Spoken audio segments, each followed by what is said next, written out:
The moment my mother told me not to come to Christmas dinner because I was an embarrassment to the family, I knew this would be the last holiday I'd spend pretending everything was fine.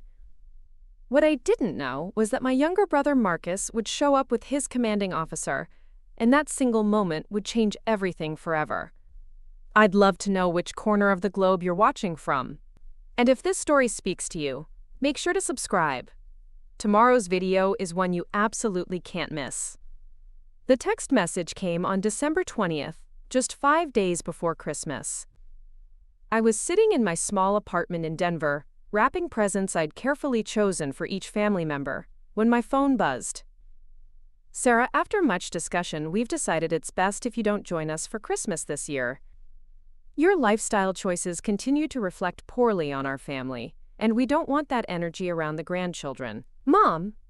I stared at the screen for what felt like an eternity. My lifestyle choices. That's what she called my decision to leave my corporate job 3 years ago, to pursue humanitarian work with veterans. Apparently, making $35,000 a year helping former soldiers transition to civilian life was less respectable than my sister Jennifer's real estate career or my cousin Blake's work at Dad's accounting firm. I set the phone down and looked at the presents scattered across my coffee table, a wooden jewelry box I'd hand-carved for Mom during my woodworking class, a vintage baseball card for Dad that I'd spent months tracking down, art supplies for my 8-year-old niece Emma, who told me she wanted to be a painter like me someday. The worst part wasn't the rejection itself. It was how unsurprised I felt. Growing up in the Morrison household meant following a very specific blueprint for success. Dad had built his accounting practice from nothing, and he expected his children to show the same kind of ambition and financial stability. My older sister Jennifer had delivered perfectly, married her college boyfriend Derek, bought a house in the suburbs, produced 2 beautiful children, and built a thriving career selling luxury homes to Denver's elite. Then there was Marcus, my younger brother by 3 years. He'd enlisted in the Army right after high school, much to my parents' initial dismay. But when he started climbing the ranks and earning commendations, suddenly his military career became a source of immense family pride. Mom would casually mention his latest promotion at her book club meetings, and Dad would beam whenever someone thanked Marcus for his service at family gatherings. And then there was me, Sarah Morrison, the family disappointment.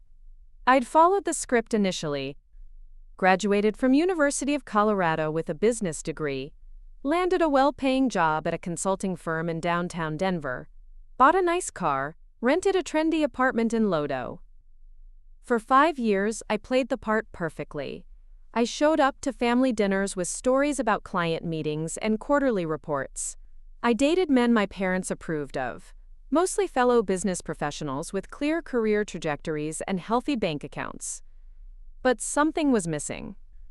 The work felt hollow, like I was spending 40 hours a week moving numbers around spreadsheets without making any real difference in the world. I'd watch the news and see stories about veterans struggling with homelessness, PTSD, and unemployment, and I'd think about Marcus and how lucky he was to have family support. Not everyone had that. The breaking point came during a particularly brutal quarter, when our firm was tasked with cutting costs for a major client. My job was to analyze which departments could be eliminated to maximize profits. When I presented my findings, I recommended maintaining the Employee Assistance Program despite its costs, arguing that supporting workers' mental health would improve long-term productivity. My supervisor, a sharp-edged woman named Patricia Reeves, dismissed my recommendation immediately. "Sarah, we're here to increase shareholder value, not run a charity. The assistance program is a luxury this company can't afford." That night, I went home and applied to volunteer with Colorado Veterans Alliance, a nonprofit that helped former military personnel navigate civilian life. I started spending my weekends teaching resume writing workshops and helping veterans apply for housing assistance. Within months, I was spending more time thinking about my volunteer work than my actual job. When CVA offered me a full-time position as their Veterans Transition Coordinator, I knew I had to take it. The salary was less than half what I was making at the consulting firm, but for the first time in my adult life I felt like I was doing something that mattered. My parents' reaction was swift and unforgiving. "You're throwing your life away," Dad said during the tense family dinner where I announced my career change. "You have a college education, Sarah. You have opportunities that most people would kill for. And you're gonna waste it all on some bleeding heart job that barely pays minimum wage? It's not about the money, Dad. It's about helping people who served our country." "Don't lecture me about serving the country," he snapped. "I've been paying taxes that fund the military for 30 years. That's enough service." Mom was less direct but somehow more cutting. She started introducing me to people as our daughter who works with unfortunate people. She'd pause before saying, quote, "unfortunate," like she was searching for a more polite word than whatever she was really thinking. Jennifer tried to be supportive, but I could tell she didn't understand my decision either. During our monthly coffee dates, she'd update me on her latest real estate deals, and then ask about my work with a tone that suggested she was humoring a child's phase. "How's the veteran thing going?" she'd ask, like I was running a lemonade stand instead of coordinating services for men and women who'd risked their lives for our freedom. Marcus was the only one who seemed to get it. During his brief visits home, he'd seek me out for private conversations about my work. He'd ask detailed questions about the programs I was running and share stories about soldiers he'd served with who struggled after discharge. "What you're doing matters, Sarah," he told me during his last visit in September. "A lot of these guys, they come back and feel completely lost. Having someone who actually gives a damn about helping them adjust, that's huge." But Marcus was deployed most of the time, and his support couldn't shield me from the constant disappointment radiating from the rest of my family. Every gathering became an exercise in deflection. I learned to change the subject when anyone asked about my work, to smile and nod when Jennifer talked about her latest commission, to bite my tongue when Dad made comments about people who actually contribute to society. The final straw had come 3 months ago during Emma's birthday party. I was sitting at the kids' table, helping my niece with her art project, when I overheard Mom talking to her sister Linda. "Sarah's still doing that charity work," Mom said, her voice carrying that particular tone she used when discussing family embarrassments. "We keep hoping she'll come to her senses and get a real job, but she seems determined to live like a college student forever."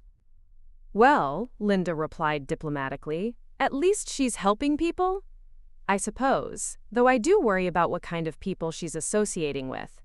Some of these veterans, they have serious problems, you know? Mental issues and whatnot. It's not safe for a young woman to be around that kind of instability." I felt my face burn with anger and shame. These were the same people who proudly displayed Marcus's military photos on their mantles, who posted Facebook tributes on Veterans Day, who claimed to support our troops. But the moment those troops needed actual help transitioning back to civilian life, they became unstable and dangerous. That night, I decided I was done pretending that my work was somehow less valuable than selling houses or balancing books. I was done apologizing for choosing purpose over profit. I was done being the family disappointment just because I measured success differently than they did. So when Mom's text arrived on December 20th, telling me I wasn't welcome at Christmas dinner, I wasn't devastated. I was relieved. I was finally free to spend the holiday doing something that actually mattered to me. CVA was hosting a Christmas dinner for veterans who didn't have family to celebrate with, and I'd already volunteered to help coordinate the event. Instead of sitting through another uncomfortable meal where I felt like an outsider in my own family, I could spend Christmas Day with people who understood what service really meant. I picked up my phone and typed back a simple response. "I understand. I hope you all have a wonderful Christmas." Then I went back to wrapping presents that I'd now be giving to the children at the Veterans Christmas dinner instead of my own family. It felt like the most honest thing I'd done in years. Christmas Eve morning arrived gray and cold, with the kind of Denver snow that falls in fat, lazy flakes and makes everything look like a postcard. I was in my kitchen making coffee when my phone rang. Marcus's name flashed on the screen. "Hey, stranger," I answered, genuinely happy to hear from him. "Aren't you supposed to be somewhere classified and important right now?" "Actually, I'm at Denver International Airport," he said, and I could hear the exhaustion in his voice. "Just landed about an hour ago. Emergency leave came through yesterday." My stomach dropped. "Emergency leave? Marcus, what's wrong? Are you okay?" I'm fine, Sarah. It's complicated. Listen, can I come over? I need to talk to someone who isn't going to give me the third degree about protocol and chain of command. Of course. You know where I live, right? Same apartment. I'll be there in 45 minutes. When Marcus arrived, he looked different than the last time I'd seen him. There was something in his posture, a weight he was carrying that hadn't been there before. He was wearing civilian clothes, jeans, and a Colorado Rockies hoodie, but somehow he still looked unmistakably military. Maybe it was the way he stood, or how his eyes automatically scanned my apartment when he walked in. "Coffee's fresh," I said, pouring him a mug. "You look like you haven't slept in about a week." A lot of love and effort went into bringing this story to life. If you're enjoying it, we'd be so grateful if you'd subscribe to our channel. Now, back to where we left off. Try 3 weeks. He accepted the coffee gratefully and sank into my couch. This whole situation has been intense. What situation? Marcus, you're scaring me a little here. He was quiet for a long moment, staring into his coffee cup like it held answers to questions he wasn't sure how to ask. Remember that operation I couldn't talk about when I called you in October? The one where I said things were complicated but I couldn't give you details? Yeah, you said you were working with some kind of special task force. Right. Well, that mission, it went sideways in ways I never could have predicted. We were in Afghanistan, coordinating evacuations from a remote outpost. Intelligence suggested Taliban forces were mobilizing in the area, and we needed to get our people out fast. Marcus set down his coffee and ran a hand through his hair. There were civilians caught in the middle, Afghan nationals who had worked with coalition forces, translators mostly, and their families. If the Taliban found them, they were dead. But extraction wasn't authorized for non-military personnel. I felt a chill that had nothing to do with the Colorado winter outside my windows. What did you do? I disobeyed direct orders. The words came out flat, matter of fact. My commanding officer, Colonel James Patterson, ordered us to leave the civilians behind and extract only military personnel. I told him respectfully that I couldn't follow that order. Marcus, I know how it sounds, but Sarah, these weren't just random people. They were men and women who had risked everything to help us. Abdul Hassan, one of the translators, had saved my unit's lives 3 times. He had a daughter, maybe 7 years old, who used to draw pictures for the American soldiers. How was I supposed to look at that little girl and tell her that her life didn't matter as much as ours? The room fell silent except for the sound of snow hitting my apartment windows. I could see the conflict in Marcus's eyes, the tension between his military training and his conscience. So I made a choice, he continued. I told Colonel Patterson that I would take full responsibility for the consequences.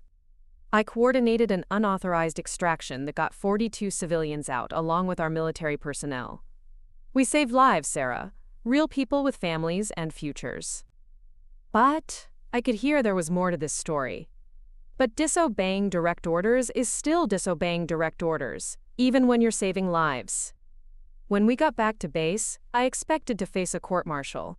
I was prepared for prison time, discharge, the whole 9 yards. What I wasn't prepared for was what actually happened. Marcus stood up and walked to my window, looking out at the falling snow. 3 days after we returned, I got called into the base commander's office. I figured this was it. They were going to throw the book at me. Instead, I walk in and there are 4 Pentagon officials sitting around a conference table. Turns out someone had been recording radio communications during the extraction. The whole thing had been documented. What did they say? That's when I learned that my disobedience had actually prevented an international incident. The Afghan translator I mentioned, Abdul Hassan, his brother works for the United Nations. If Hassan had been killed after helping American forces, it would have made international headlines. The PR nightmare alone would have been catastrophic, not to mention the moral implications. Marcus turned back to face me. But here's the thing that really got their attention. During the extraction, I didn't just save the civilians. When Taliban forces started closing in, I made tactical decisions that protected both the civilians and my entire unit. I improvised supply drops, coordinated with local friendly forces, and managed logistics for a 90-person extraction instead of the planned 48-person military-only operation, under intense combat conditions. They were impressed? More than impressed. One of the Pentagon officials said it was the most innovative field leadership he'd seen from someone at my rank.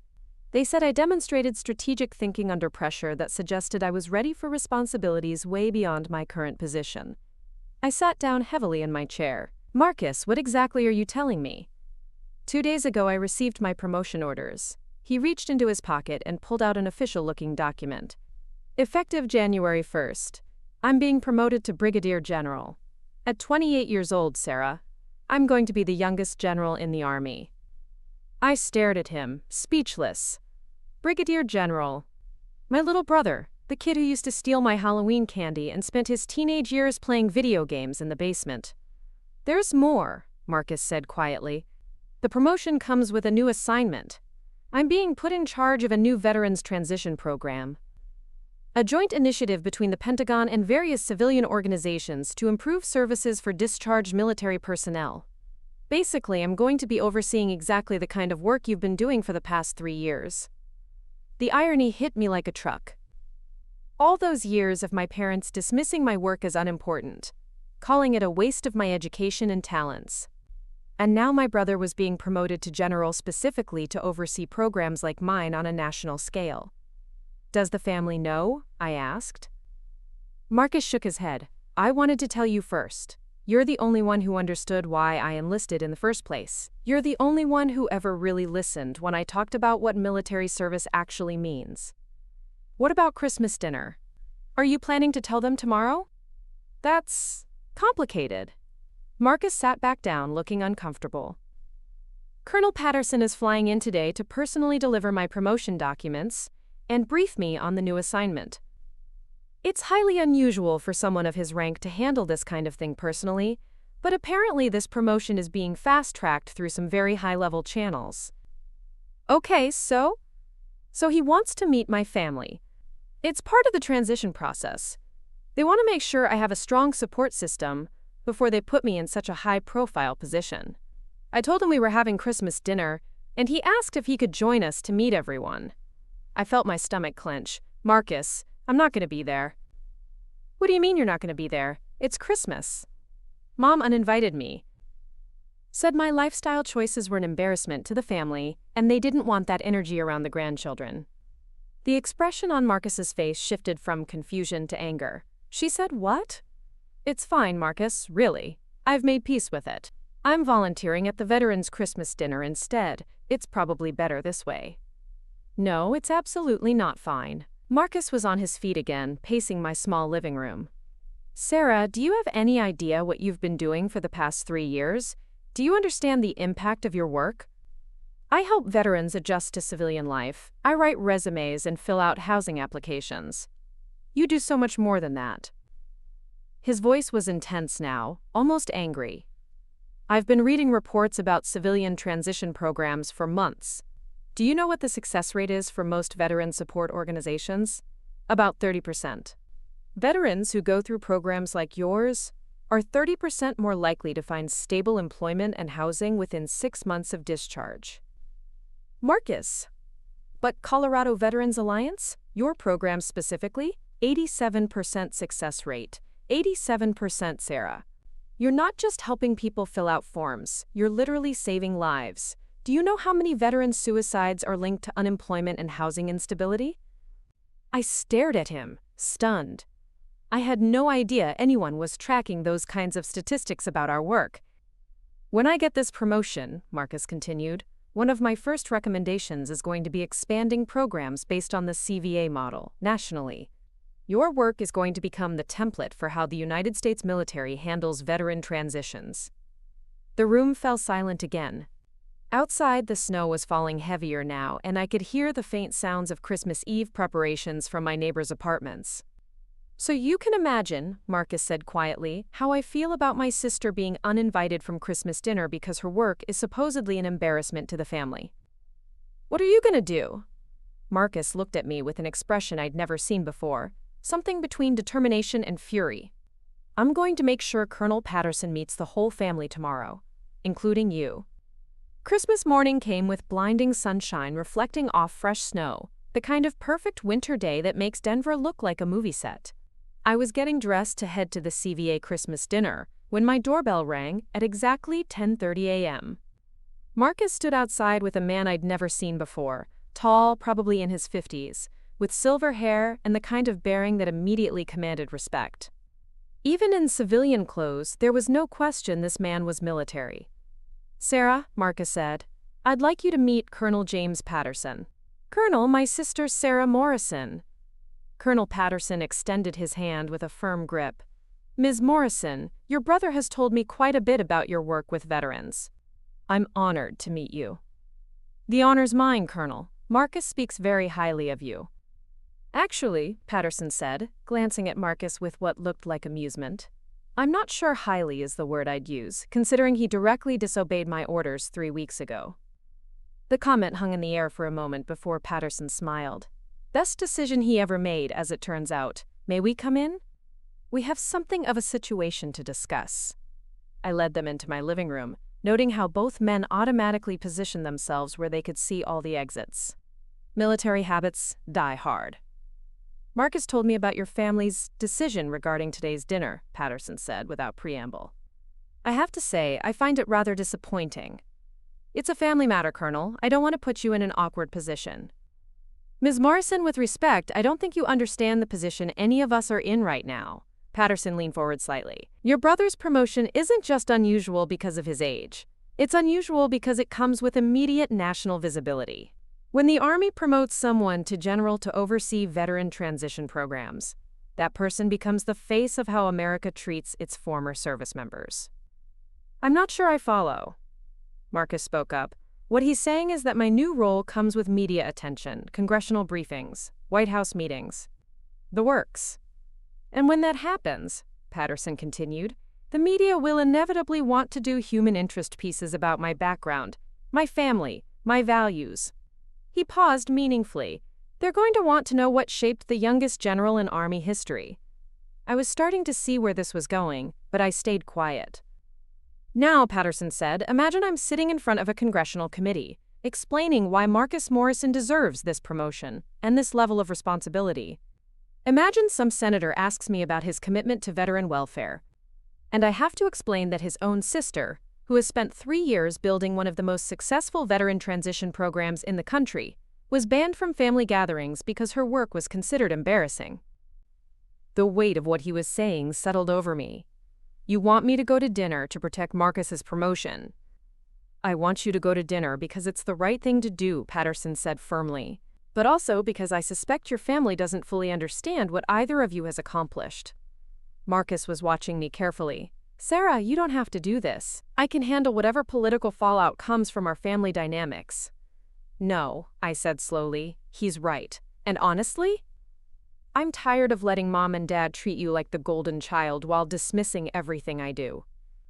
If they're going to celebrate your military success, they need to understand that we've been fighting the same fight on different fronts." Patterson nodded approvingly. "There's one more thing you should know. I'll be presenting Marcus with his promotion documents during dinner. It's unconventional, but given the circumstances, it seemed appropriate." "During dinner? In front of everyone?" "Your brother saved lives by making a difficult moral choice under extreme pressure. His family should witness him being recognized for that choice." Patterson's voice carried absolute conviction. "And frankly, after what Marcus has told me about your work, I think it's time your parents understood exactly what kind of children they raised." An hour later, we were standing on my parents' front porch. The house looked exactly the same as always, perfectly decorated with tasteful white lights and an expensive wreath on the front door.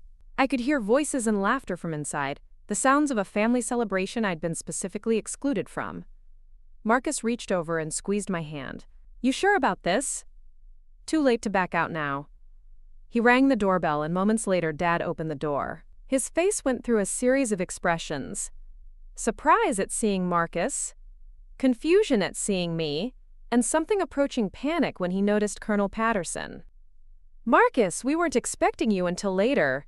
And Sarah, I thought, is that my boy?" Mom's voice called from the kitchen. and she appeared behind Dad, wiping her hands on a dish towel. When she saw me, she froze. "Sarah, we discussed this." "Mrs. Morrison," Colonel Patterson stepped forward smoothly. "I'm Colonel James Patterson, Marcus's commanding officer. I apologize for the unexpected visit, but we have some urgent military business to attend to." And Marcus insisted on including his family. Mom's expression shifted immediately into hostess mode. "Oh, Colonel, please come in. We're so honored to have you in our home. Marcus, why didn't you tell us you were bringing your commanding officer?" "It's a surprise, Mom," Marcus said, stepping into the house, "for everyone." The next few minutes were a blur of introductions and awkward small talk. Jennifer and Derek were there with the kids, along with my cousin Blake and his wife Amy. Everyone was clearly thrown off by my unexpected presence, but no one wanted to make a scene in front of a military colonel. Colonel Patterson handled the social dynamics with practiced ease, complimenting Mom on her decorations and asking polite questions about Dad's accounting practice. But I could see him observing everything. The family photos where Marcus's military pictures were prominently displayed while any evidence of my work was notably absent, the way Jennifer kept glancing between me and Mom uncertainly, the tension that seemed to radiate from my parents whenever anyone acknowledged my presence. We sat down to dinner, and I found myself placed between Marcus and Colonel Patterson, directly across from my parents. The conversation was stilted at first, with everyone trying to figure out why exactly a colonel had shown up for Christmas dinner. "Colonel Patterson," Dad said as Mom served the ham, "we're so grateful for everything the Army has done for Marcus. He's really found his calling in the service." "He certainly has, Mr. Morrison. Your son is one of the finest officers I've ever had the privilege of commanding." "We're very proud," Mom added. "Marcus has always been so dedicated, so focused. Not like—" She glanced at me and let the sentence trail off. Colonel Patterson's eyebrows rose slightly. "I'm sorry, Mrs. Morrison. Not like what?" The table went quiet. Mom looked trapped, clearly realizing she'd almost insulted her daughter in front of a military officer, but not sure how to recover. "Well," she said carefully, "Marcus has always had such clear direction, such noble goals. Our daughter Sarah, she chose a different path." "What kind of path?" Patterson asked, his tone perfectly neutral but somehow carrying an edge of steel. "She works with veterans," Mom said, like she was explaining that I collected garbage for a living. "It's charity work, really. We keep hoping she'll find something more substantial." The silence that followed was deafening. I could see Marcus's jaw tightening, and Colonel Patterson had gone very still in the way that dangerous people do when they're controlling their temper. "Charity work," Patterson repeated slowly. "Now, Margaret," Dad interjected, sensing dangerous ground, "Sarah's work is, well, it's admirable. We just wish she'd chosen something with more financial stability." "More respectable," Mom added, "something that reflects her education better." Colonel Patterson set down his fork with deliberate precision. "Mr. and Mrs. Morrison, I think there's been some kind of miscommunication here. Are you telling me that you consider working with veterans to be somehow less respectable than other professions?" "Oh no," Mom said quickly. "We support the troops completely. We have nothing but respect for our military personnel. It's just that Sarah's job is more social work, really, helping people with paperwork and that sort of thing." "Paperwork," Patterson said. "I see." Marcus was staring at his plate, his hands clenched so tightly around his knife and fork that his knuckles had gone white. Jennifer was looking between everyone with growing alarm, clearly sensing that something was about to go very wrong. "Tell me, Ms. Morrison," Patterson said, turning to me, "what exactly does your work entail?" Before I could answer, Mom jumped in. "Oh, you don't need to trouble yourself with the details, Colonel. It's really not that interesting." But Patterson was still looking at me, waiting for my answer. The entire table was watching now, and I realized this was the moment Marcus had orchestrated. The moment of truth. "I coordinate transition services for discharged military personnel," I said quietly. "Employment assistance, housing placement, mental health resources, family support services. I help soldiers adjust to civilian life after they complete their service to our country." The words hung in the air like a challenge. Patterson nodded slowly, then turned back to my parents. "How interesting," he said, Because that charity work your daughter does? The Pentagon has been studying her program for 8 months. We're planning to implement her methods nationwide because her success rates are unprecedented. Dad's fork clattered against his plate. Mom's face had gone pale. In fact, Patterson continued, reaching into his jacket pocket, that's part of why I'm here today.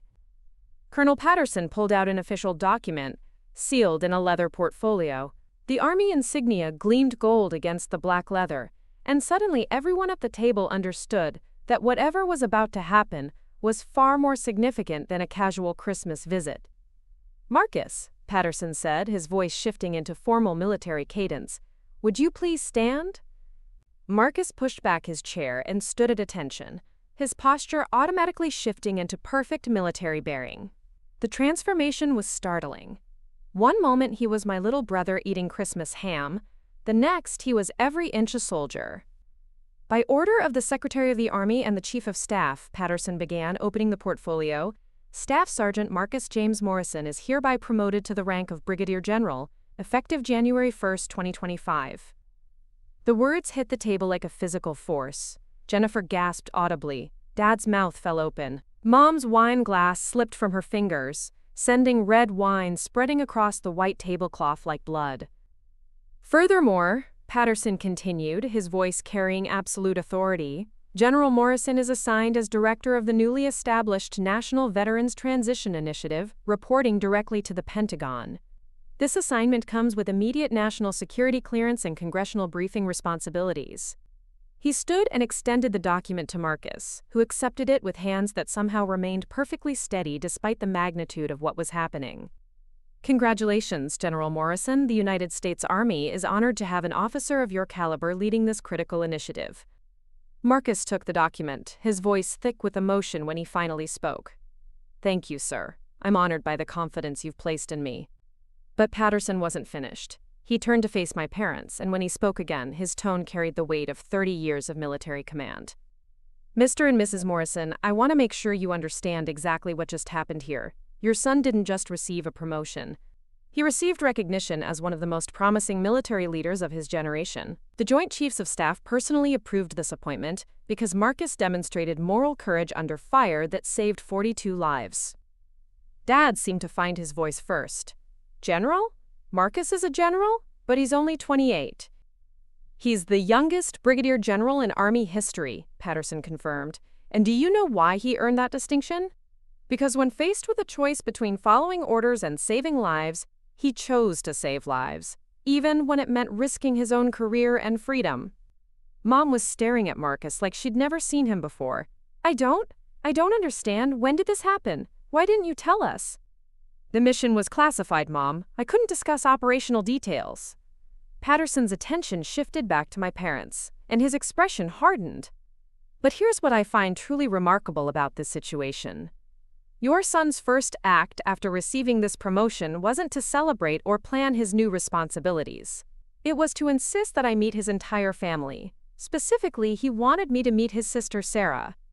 Every pair of eyes at the table turned toward me. I felt heat rising in my cheeks, but Patterson wasn't done. General Morrison spent 20 minutes briefing me about Sarah's work with Colorado Veterans Alliance. He showed me statistics, success rates, case studies. He wanted me to understand that his sister has been fighting the same fight he has, just on a different battlefield. Jennifer spoke up hesitantly. What do you mean, the same fight? I mean, Patterson said, that while your brother was overseas ensuring soldiers came home alive, your sister was here at home ensuring they stayed alive after they got back. Do you have any idea what the veteran suicide rate is in this country? The question hung in the air, unanswered. 22 veterans take their own lives every single day, Patterson said. 22. And the leading contributing factors are unemployment, homelessness, and lack of social support during the transition to civilian life. Your daughter's program addresses all 3 of those factors. He reached into his jacket again and pulled out a folder. These are the statistics from Colorado Veterans Alliance over the past 3 years. 87% job placement rate, 91% housing stability, 0 suicides among program participants. Dad was staring at the folder like it contained nuclear launch codes. 0? 0, Patterson confirmed. In 3 years, not a single veteran who completed Sarah's transition program has taken their own life. The national average for similar programs is 1 suicide for every 50 participants. Sarah's program has processed over 400 veterans. The math hung in the air, stark and undeniable. My work had potentially saved 8 lives directly, not counting the ripple effects on families and communities. But that's not even the most impressive part, Patterson continued. What caught the Pentagon's attention was the innovation. Sarah didn't just follow existing protocols. She identified gaps in traditional transition services and developed new approaches. Peer mentorship programs, family integration counseling, creative therapy workshops using art and woodworking. Mom's eyes widened. She was remembering the jewelry box I'd carved for her, the one that was probably still wrapped and sitting on my coffee table at home. The program Sarah developed is now being studied by military transition specialists across the country, Patterson said. We're implementing her methods at bases nationwide because her success rates are unprecedented. Your daughter didn't just choose a different career path. She revolutionized how America takes care of its veterans. Blake, who had been silent throughout dinner, finally spoke up. Sarah, I had no idea. Why didn't you ever tell us any of this? I looked around the table at my family, really looked at them. Mom was crying silently, mascara running down her cheeks. Dad looked like he was processing information that didn't fit his understanding of the world. Jennifer was staring at me with something that looked like awe. Would it have mattered? I asked quietly. Every time I tried to talk about my work, it got dismissed as charity. Every family dinner became about how I was wasting my potential, how I was embarrassing the family. Sarah, Mom whispered, we didn't know. You didn't want to know, I said, not unkindly but with complete honesty. You decided my work wasn't important because it didn't make money, because it wasn't prestigious enough, because the people I help aren't the kind of people you want to think about. Colonel Patterson cleared his throat. If I may, there's one more thing your family should understand about both your children. The mission where Marcus earned his promotion? The unauthorized civilian extraction? 3 of the translators he saved had been scheduled to enter Sarah's transition program when they immigrated to the United States. The connection hit the table like lightning. Marcus had saved lives overseas that I was supposed to help rebuild stateside. We really had been fighting the same war from different positions. Your children, Patterson said, represent the best of what American service can be. One protecting lives in combat, the other rebuilding those lives in peace. And frankly, I find it unconscionable that Sarah was excluded from this family celebration when she spent the last 3 years embodying the exact values that make America worth defending. The silence stretched so long I could hear the grandfather clock ticking in the hallway. Finally, Dad spoke, his voice barely above a whisper. Sarah, I owe you an apology. We owe you an apology. He looked at Mom, who was nodding through her tears. We were wrong. About your work. About everything. We're proud of you, Mom said suddenly, the words bursting out like they'd been trapped inside her. God, Sarah, we're so proud of you. I don't know why we couldn't see it before. Marcus sat down heavily, the formal military bearing finally relaxing. Because it's easier to measure success with dollar signs and job titles than with lives saved and futures rebuilt. Colonel Patterson closed his folder and tucked it back into his jacket. General Morrison will begin his new assignment in 3 weeks. His first initiative will be expanding programs based on Sarah's model to every major military installation in the country. Brother and sister, working together to ensure America keeps its promise to those who serve. Jennifer was the first to move, standing up and walking around the table to wrap me in a hug that lasted longer than any embrace we'd shared since childhood. I'm sorry, she whispered. I'm so sorry we made you feel like your work didn't matter. One by one, the rest of the family followed. Blake shook my hand formally, like he was meeting me for the first time. Dad hugged me with tears in his eyes. Mom held me like she was afraid I might disappear if she let go. Stay, she said finally. Please stay for dessert, for presents, for everything. This is your home, Sarah. It's always been your home. I looked over at Marcus, who was grinning at me with undisguised pride. Colonel Patterson was watching the scene with satisfaction, like a mission successfully completed. I'd like that, I said. I'd like that very much. As we settled back around the table, I realized that this Christmas had given me something I'd never expected to receive: a family that finally understood who I really was. 3 hours later, the dinner table had been cleared and we were scattered around the living room, the formal atmosphere replaced by something that felt genuinely familial for the first time in years. Colonel Patterson had graciously accepted Mom's invitation to stay for dessert and gift exchange, though I suspected he was more interested in observing how the family dynamics played out after his bombshell revelations. Emma, my 8-year-old niece, had claimed the spot next to me on the couch and was showing me her new art supplies, a professional-grade set that Jennifer had clearly spent serious money on. "Aunt Sarah, Mommy said you're an artist too," Emma said, carefully arranging colored pencils by shade. "Can you teach me how to draw soldiers? I want to make a picture for Uncle Marcus." "I'd love to," I said, watching as she selected a blue pencil with the serious concentration that only children bring to important tasks. "What kind of soldiers do you want to draw?" "Happy ones," she said without hesitation. "Uncle Marcus said some soldiers are sad when they come home, but you help make them happy again." I glanced across the room where Marcus was deep in conversation with Dad about his new responsibilities. The easy way they were talking, like Marcus wasn't a general, and Dad wasn't still processing the massive shift in how he understood his children, felt like a small miracle. "Your uncle told you that?" Emma nodded vigorously. "He said you have a very important job helping people who protected our country. He said you're like a doctor, but for feelings instead of bodies." From the mouths of babes. In 30 seconds, my 8-year-old niece had articulated what my parents hadn't been able to grasp in 3 years. "Emma," Jennifer called from across the room, "don't monopolize your aunt. Other people want to talk to her too." But I was happy where I was. For the first time in years, I felt like I belonged in this room, with these people. Emma's innocent acceptance was somehow more healing than all the apologies and explanations that had come before. Colonel Patterson approached us, carrying a cup of coffee and wearing an expression I hadn't seen from him before: relaxed, almost grandfatherly. "Ms. Morrison, I hope you don't mind my asking, but I'm curious about something," he said, settling into the chair across from us. "What made you choose veteran services in the first place? Marcus mentioned you had a successful corporate career before this." It was a question I'd been asked many times, but somehow it felt different coming from him. Like he was genuinely interested in the answer rather than looking for ammunition to judge my choices.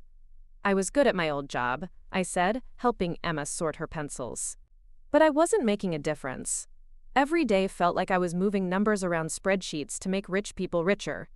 When I started volunteering with veterans, I met people who had given everything for something bigger than themselves. They'd made real sacrifices for real principles, and they were struggling with problems that actually mattered.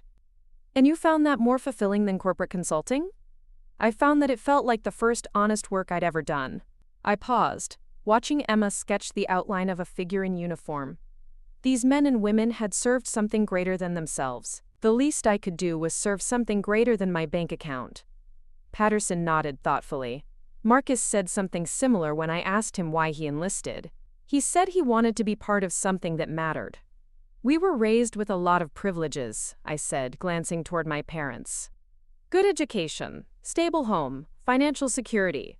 I think we both felt an obligation to use those advantages for something meaningful." "Even when it meant disappointing your family?" The question hung in the air for a moment.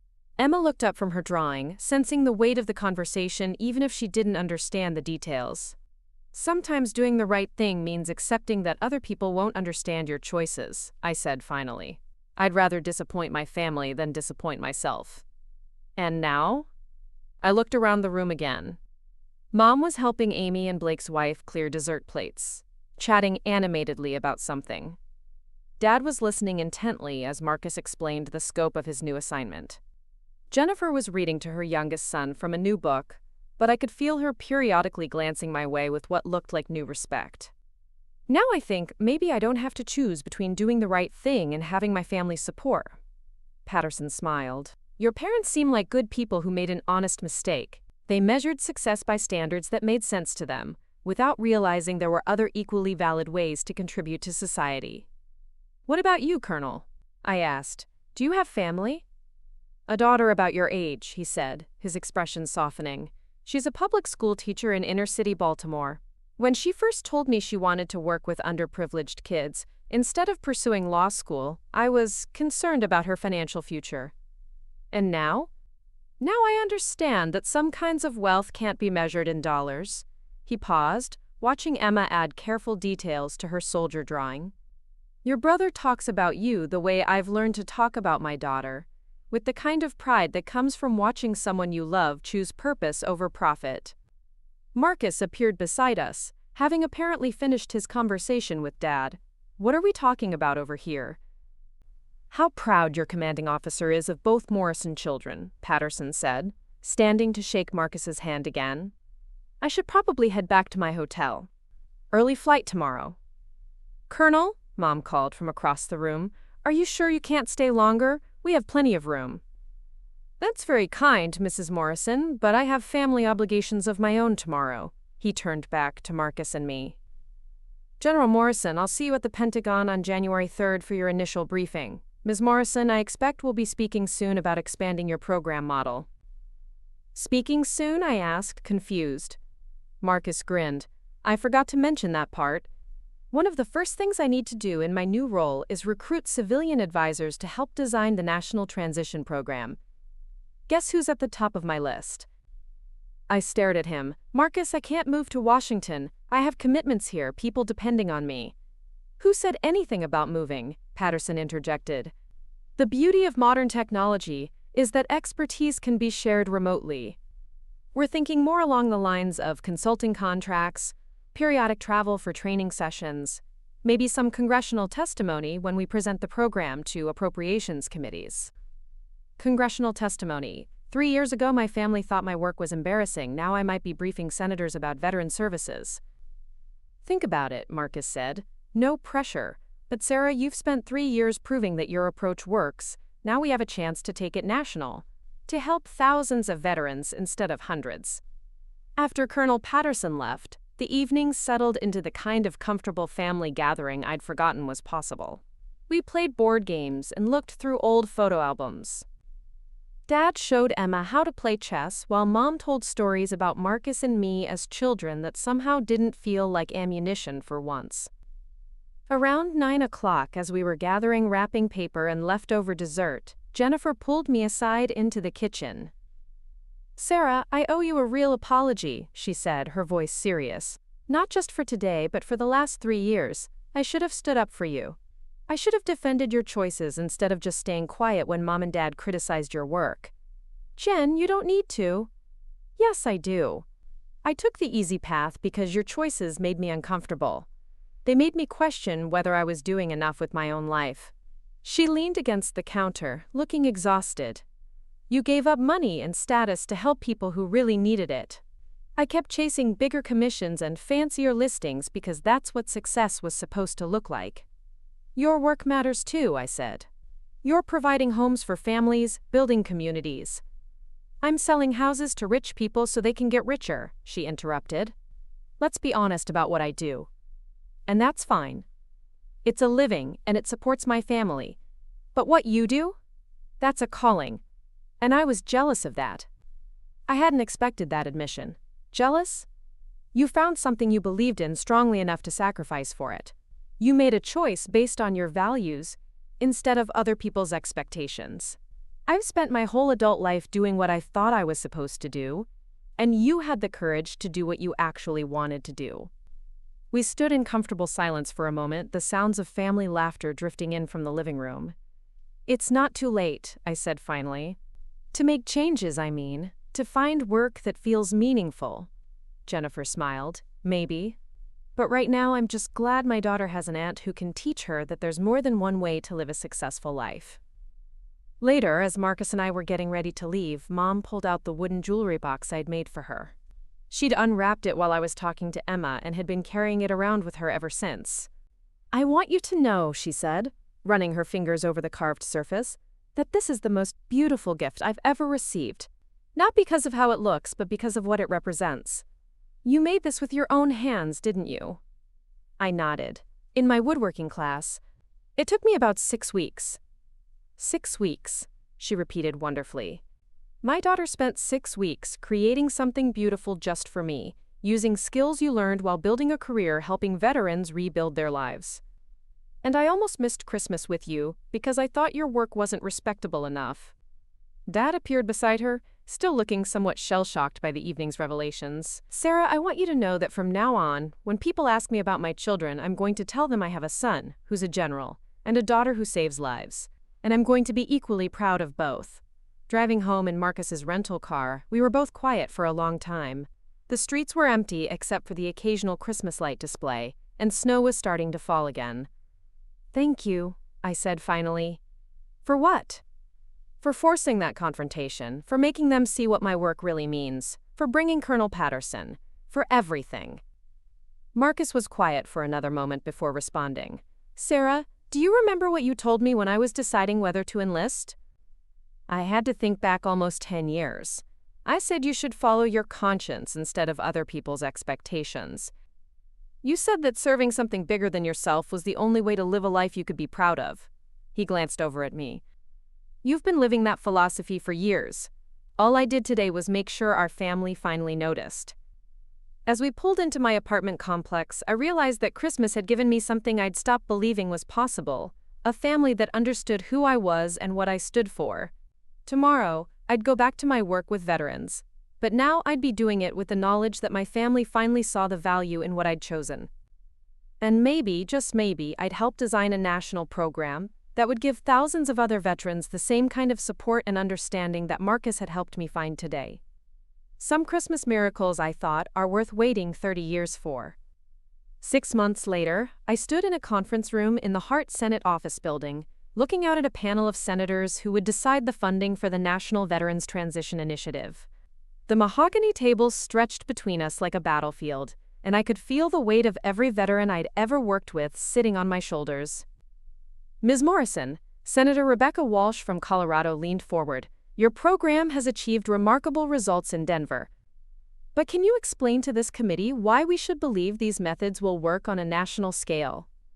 I glanced at the gallery behind me, where Marcus sat in his dress uniform, 3 silver stars now gleaming on his shoulders.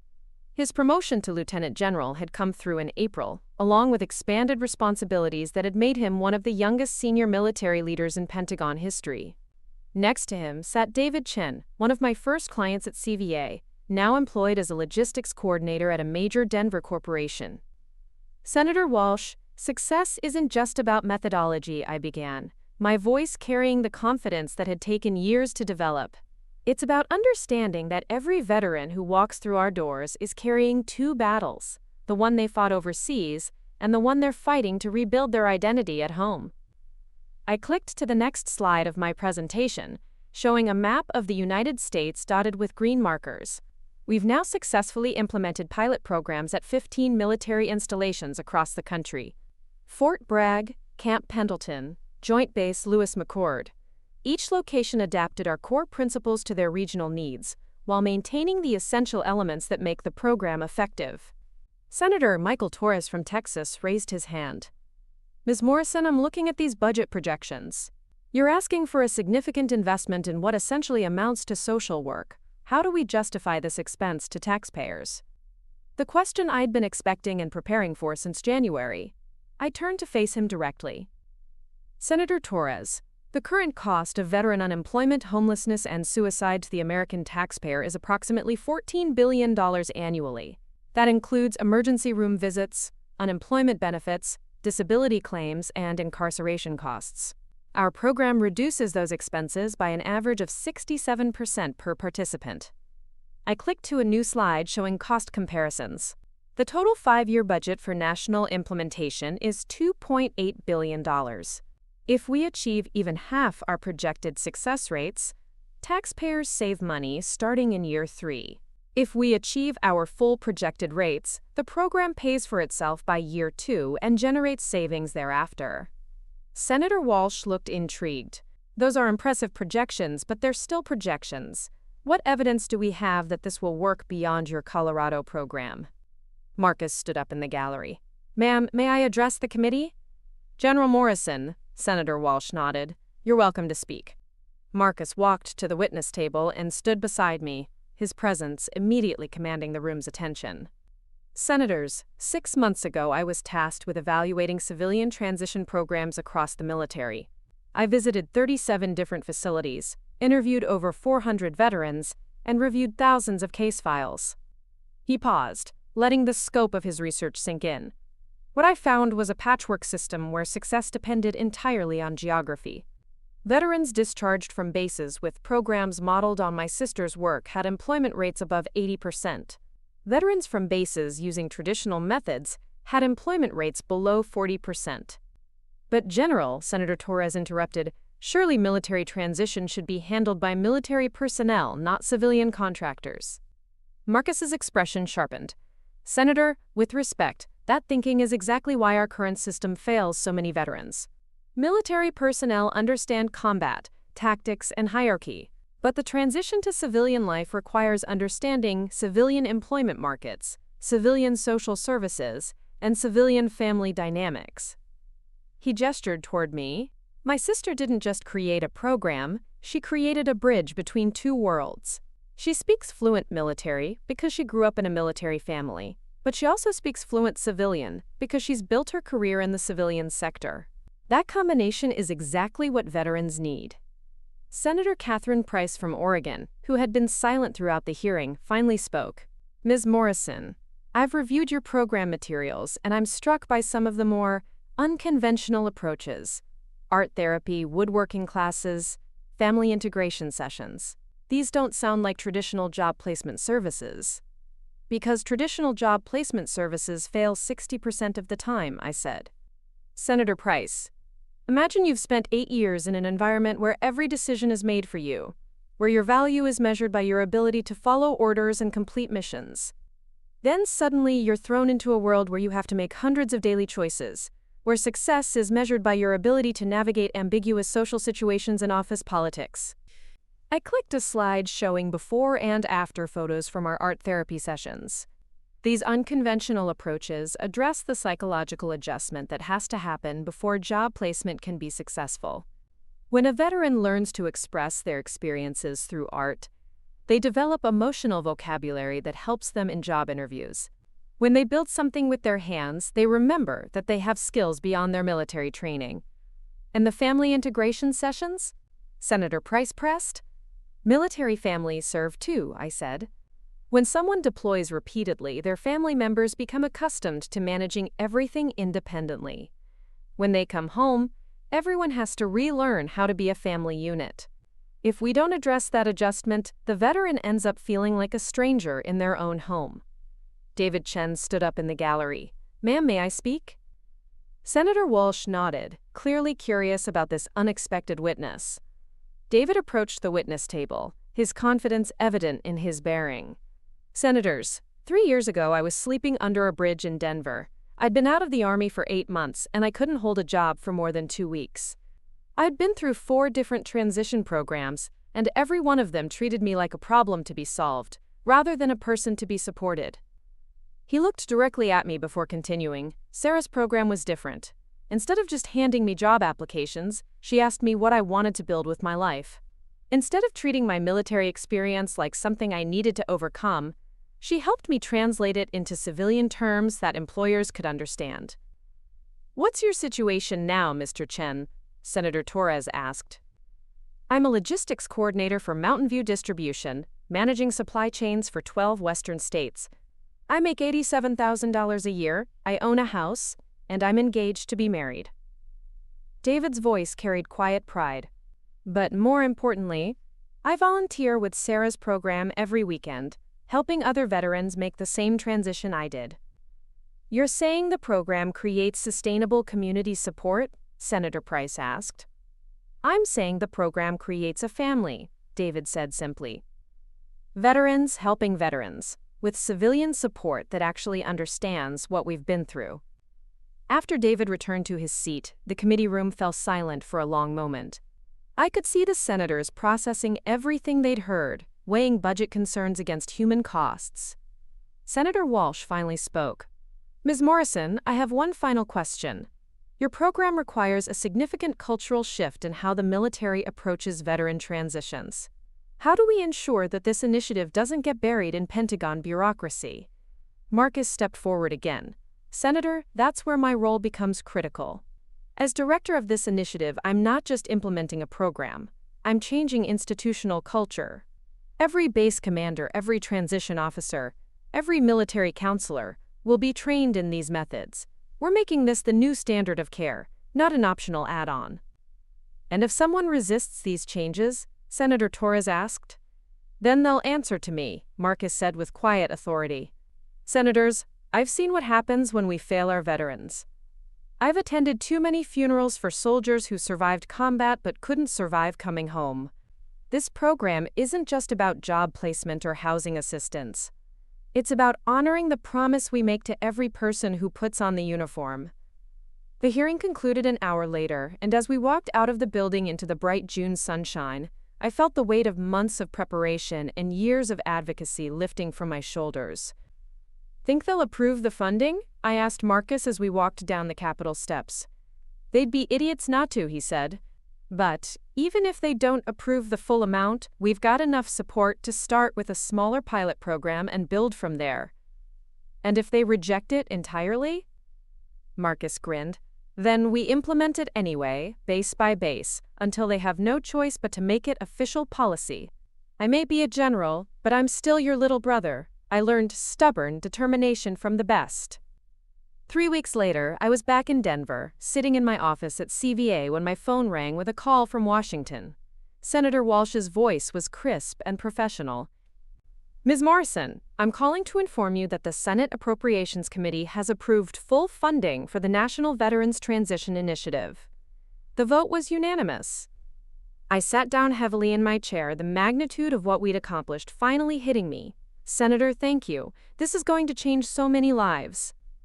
Ms. Morrison, your presentation convinced us that this investment isn't just the right thing to do morally, it's the smart thing to do economically. We expect great things from this program. After the call ended, I walked out into the main room where my team was working with veterans on resume writing and interview preparation. The scene looked exactly the same as it had 3 years ago when I first started this work, but everything had changed. In 6 months, programs like this would exist at military bases across the country. Thousands of veterans would have access to the same kind of comprehensive support that had transformed David Chen's life and hundreds of others. The work I'd been doing in obscurity would become a national model for how America takes care of its veterans. My phone buzzed with a text from Marcus. Heard the news. Proud of you, sis. Told you this was bigger than Denver.